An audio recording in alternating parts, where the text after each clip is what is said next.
ឥឡូវនេះគឺខ្ញុំទៅប្រៃមកភូមិហើយនឹងធីមការងារខ្ញុំថតវីដេអូតែខ្ញុំថាថតរូបបងអើយសុំថតរូបមួយថតរូបមួយតាទៅខ្សែថតរូបមួយណាខ្សែថតរូបមួយ1 2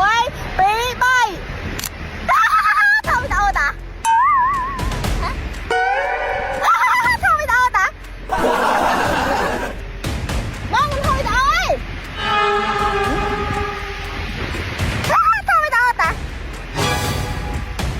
បងខ្ញុំថតវីដេអូតាបងខ្ញុំថតវីដេអូ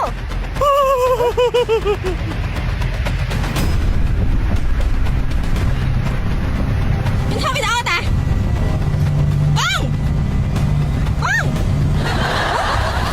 បងថតវីដេអូតា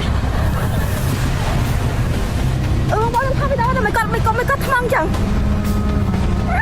បងថតវីដេអូតា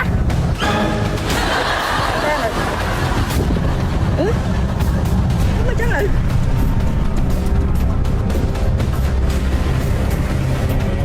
អើយហើយមីខ្ញុំនេះគឺខំស្លាន់តែគាត់ប្រេងខ្ញុំសោះប្រេងគាត់ប្រេងខ្ញុំវិញចាឥឡូវចង់ចូលមកដល់ផលិតផលយើងបន្តិចណានិយាយចាំបងគាត់ fan collagen ចាឥឡូវគឺថា collagen ទិញជាមួយនឹងសាប៊ូដោះខ្លួនឯងជាមួយនឹងសាប៊ូកក់សក់ collagen ល្អបែបមកចាគេថាសាប៊ូដោះខ្លួនគឺល្អបែបហ្នឹងឯងឲ្យខូចឈ្មោះ collagen ទេ